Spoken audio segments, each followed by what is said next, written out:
Se registró el mayor número de muertes en un solo día por el COVID-19 en Hubei. Solo el miércoles hubo 254 decesos y en total hay más de 1.300 muertos. En el crucero de Yokohama, en cuarentena desde el 3 de febrero, quienes dieron negativo para el virus podrán finalizar el aislamiento en tierra. El crucero, que había sido rechazado por 5 países por temor a nuevos contagios, atracó finalmente en Camboya. Hay protestas en Argentina cuando el país se dispone a renegociar parte de su deuda con el Fondo Monetario Internacional, cuyos representantes están en el país en una visita hasta el 19 de febrero. Se reunirán con funcionarios del Ministerio de Economía, del Banco Central y de otras instituciones económicas gubernamentales. Y el primer ministro británico Boris Johnson reformó su gabinete. Despidió al ministro que ayudó a poner fin a 3 años de estancamiento político en Irlanda del Norte, Julian Smith. El fiscal general Geoffrey Cox, la ministra de Negocios Andrea Leadsom perdieron también su trabajo, mientras que el ministro de Finanzas anunció su dimisión. Conectamos con Londres. Volvemos con ustedes para más noticias de América Latina y el mundo aquí en France 24. A 254 ascendió la cifra de muertos este miércoles por el COVID-19 en la provincia china de Hubei, epicentro de la epidemia, donde el anterior récord diario de decesos se alcanzó el 10 de febrero con 103. Los casos de contagio también se elevaron. En toda China continental hubo 15.152 nuevos infectados, que elevaron el total a 59.804. Las autoridades chinas implementaron una nueva metodología de diagnóstico que ha derivado además en el aumento de los casos nuevos. Mientras tanto, Japón confirmó un primer muerto en su territorio. Veamos el siguiente informe. Es el día más mortal hasta ahora en la provincia china donde estalló el virus. Los funcionarios de salud anunciaron este miércoles que se duplicaron las muertes en Hubei, alcanzando un nuevo récord frente al registro que se había establecido el 10 de febrero. En un intento por contener la propagación del COVID-19, la provincia implementó un escáner de detección que revela infecciones pulmonares como confirmación de nuevos casos. Y la OMS aún no ve el final del virus a la vista. Necesitamos concentrarnos en la tarea y la tarea es contener el virus, detectar los casos, tratar los casos. Si seguimos haciendo esas cosas, sí, podemos ver disminución en el número de casos, pero creo que es demasiado pronto para intentar predecir el comienzo, la mitad o el final de esta epidemia. El brote ha afectado diferentes sectores como el turismo. El Diamond Princess, que atracó en el puerto de Yokohama en Japón y es uno de los 2 cruceros en alerta, reportó otros 44 casos de contagios nuevos a bordo, elevando a 218 el número de personas infectadas entre los 3.700 ocupantes del barco. Las autoridades japonesas permitirán que algunos pasajeros mayores que no estén infectados abandonen la cuarentena antes del 19 de febrero. El otro navío, el Westerdam, con 2.000 pasajeros a bordo y que no ha reportado casos, llegó este jueves a Camboya, único país que le dio permiso para atracar. En este crucero habrá algunas personas enfermas, pero sin saber qué tipo de enfermedad, y alrededor de 20 de ellas ya están aisladas. Pero según nuestras estimaciones, puede que no haya nadie en el barco que tenga el coronavirus. El capitán del barco pidió disculpas a los pasajeros por los constantes chequeos de salud a los que se han sometido. La decisión de cancelar la conferencia de telecomunicaciones en Barcelona, el Mobile World Congress, después de retiros masivos de compañías por temor al coronavirus, fue por el deseo de proteger la salud y la seguridad de las personas. No se trata de dinero, sino de salud y seguridad y de la reputación, dijo Mats Granryd, director general de la Asociación de Telecomunicaciones GSMA, que organiza el evento, en una conferencia de prensa el día después de anunciar su cancelación. Los detalles en Barcelona los tiene nuestra corresponsal Elis Gassengel. Fue un caso de fuerza mayor, han ido repitiendo los organizadores del Mobile World Congress para motivar esta cancelación del mayor evento mundial de la telefonía móvil. En una rueda de prensa conjunta con las administraciones locales, estos 2 miembros de la organización aseguraron que no fue por motivos económicos, aunque tampoco hay alerta sanitaria por el coronavirus en Cataluña o en España, como han ido recordando hoy también las autoridades locales. millones, según la asociación organizadora, fue por dos motivos. Primero, por seguridad y segundo, por la reputación del evento. Un caso de fuerza mayor, según ellos. Aseguran trabajar ya en la edición del 2021, la edición que quieren que sea la mejor de todas, y dicen que no saben todavía cuál será el coste de esta edición cancelada ni tampoco quién pagará la factura final.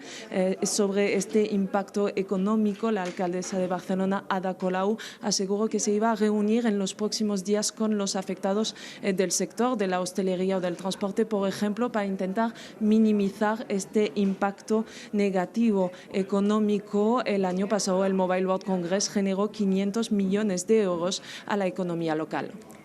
Vamos con noticias de América Latina. Cientos de ciudadanos argentinos salieron a Buenos Aires a protestar contra el Fondo Monetario Internacional.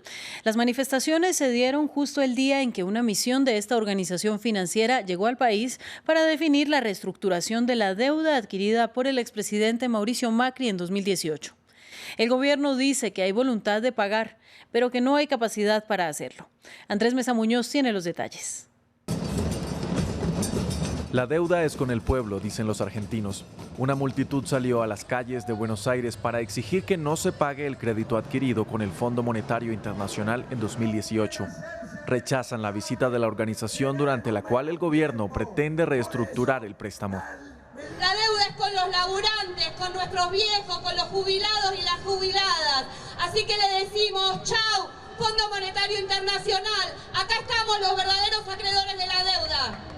A diciembre de 2019, la deuda pública de Argentina ascendía a más de 323.000 millones de dólares, que representan cerca del 90% del Producto Interno Bruto. De esa suma, el ejecutivo del presidente Alberto Fernández debe renegociar unos 195.000 millones de dólares, pertenecientes al Fondo Monetario Internacional y a bonistas privados. El Ministerio de Economía dijo que las reuniones con el fondo han sido positivas, pero lo culpa de la actual crisis crediticia. A su juicio, los números reflejan que es necesaria una reestructuración de la deuda. Hay una voluntad firme de pagar la deuda. El problema es que no hay capacidad para hacerlo. Para poder pagar la deuda, Argentina tiene que crecer. Y para poder crecer, se tiene que quitar de encima el peso de una deuda que asfixia. Las cifras en Argentina hablan de la gravedad de la crisis económica. El país se encuentra en recesión desde mediados del 2018. La inflación anual llega a más del 50% y la pobreza alcanzó al 35% de la población durante el primer semestre de 2019. En el Reino Unido, el primer ministro anunció la reorganización de su gabinete. Salieron del cargo el ministro que ayudó a poner fin a 3 años de estancamiento político en Irlanda del Norte, Julian Smith, así como el fiscal general Geoffrey Cox, la ministra de Negocios Andrea Leadsom, entre otros. Además, el ministro de Finanzas Sajid Javid anunció inesperadamente su renuncia. En Londres está nuestra corresponsal Luisa Pulido. Luisa, ¿qué significan estos cambios en el gabinete post-Brexit y qué reflejan de la visión de país que tiene Boris Johnson? Este es el segundo cambio en el gabinete que hace Boris Johnson desde que asumió el poder en julio de 2019 y lo que nos muestra es que efectivamente ahora que el Brexit está en camino de consolidarse, el primer ministro quiere enfocar su agenda en lo interno. Por ello, cambios en vivienda y en educación. Sorpresivamente, como mencionas, Sajid Javid, que era uno de los ministros top de este gobierno, encargado de las finanzas, el hombre de los recursos, ha dado un paso al costado. No se tiene claridad sobre si seguirá en el gobierno o simplemente se va. Él ya se había desempeñado como ministro del Interior. El primer ministro, con este gabinete nuevo que está reestructurando en el día de hoy, quiere además no perder de vista la futura negociación con la Unión Europea que no ha iniciado. Por ello, la importancia y lo significativo de que Sajid Javid haya decidido o haya tenido que dar un paso al costado y pendientes de de quién va a asumir entonces las riendas del ministro de Finanzas. Como dices, han salido hasta el momento 7 ministros, 2 despidos bastante polémicos, especialmente el del fiscal general, quien ha dicho que se va porque le toca, y también de Julian Smith, quien se considera el salvador de ese acuerdo de político entre el gobierno regional de Irlanda del Norte y además de Londres. Llueve fuertemente hasta ahora en la capital británica y estamos esperando las nuevas caras del gabinete de Boris Johnson, que serán anunciadas, esperan las próximas horas en Downing Street. Gracias, Luisa. En Italia, el líder del movimiento político La Liga, Matteo Salvini, restó importancia a la decisión del Senado que ayer le retiró la inmunidad. El otrora ministro del Interior deberá enfrentar a la justicia por presunto secuestro de personas y abuso de poder. La decisión del Senado abre las puertas para que puedan presentarse cargos contra Salvini por impedir el desembarco en Italia de 131 migrantes que habían sido rescatados en aguas del Mediterráneo. El líder político de extrema derecha podría enfrentar hasta 15 años de cárcel si es hallado culpable. No tengo ningún tipo de miedo o preocupación, porque tengo presente y les recuerdo que el artículo 52 de la Constitución italiana, sobre el cual juré como ministro, estipula que la defensa del país es un deber de cada ciudadano, sobre todo si eres ministro. Por ende, pienso que solo he protegido la seguridad, las fronteras y la dignidad de mi país y no creo que esto lleve a ninguna condena. Comienzan oficialmente las campañas para las elecciones legislativas en Irán, que se realizarán este próximo 21 de febrero. Al menos 7.500 candidatos, dentro de los cuales pretendían lanzarse algunos de los reformistas más prominentes del país, se les impidió presentarse. La tasa de rechazo se mantiene en 57% y es la segunda más alta en la historia de la República Islámica. Muchos, dentro y fuera del país, han llamado a un boicot de los comicios. Veamos el informe. Hay mucho en juego en las próximas elecciones legislativas en Irán. Celebradas cada 4 años, la votación suele indicar qué facción política ganará la presidencia el año siguiente. Esta vez, a más o menos 1/3 de legisladores, todos reformistas, se les prohibió lanzarse y miles más fueron descalificados. El Consejo Guardián tiene derecho a vetar a candidatos por razones como corrupción o por no ser fieles al Islam. Pero las recientes protestas en noviembre y en enero en contra de las autoridades y su fracaso para admitir que Irán derribó accidentalmente un avión de pasajeros en enero podría ser otra razón por la que el Consejo actuó en contra de los reformistas. Mientras algunos han llamado a boicotear la votación para protestar en contra de la medida, el presidente reformista Hassan Rouhani asegura que eso solo empeoraría las cosas. Querida nación iraní, por favor, tengan en cuenta que podemos ser críticos, pero les pido no ser pasivos. No debemos ser pasivos debido a las decisiones del sistema. No le den la espalda a las urnas de votación. Las elecciones y las urnas son nuestros salvadores. Los reformistas tienen una postura más abierta frente al mundo occidental. Fueron ellos los que negociaron el acuerdo nuclear que ha traído cierto alivio frente a las sanciones económicas contra Teherán, hasta que el presidente Trump decidió retirarse del acuerdo y volvió a imponer las sanciones. Si los conservadores se toman el Parlamento, esto podría significar un golpe final para el pacto nuclear de 2015 y podrían alentar a Irán a desarrollar su propio programa nuclear. Ha habido una alta tensión entre Irán y sus rivales regionales, incluidos Arabia Saudita e Israel. Teherán ha apoyado reiteradamente a grupos armados que protegen sus intereses en Siria, Yemen e Irak. Un parlamento con más legisladores de línea dura tiene pocas posibilidades de disipar esas tensiones. El presidente de Filipinas, Rodrigo Duterte, decidió poner fin a un acuerdo militar con Estados Unidos, que estaba en vigor desde 1999.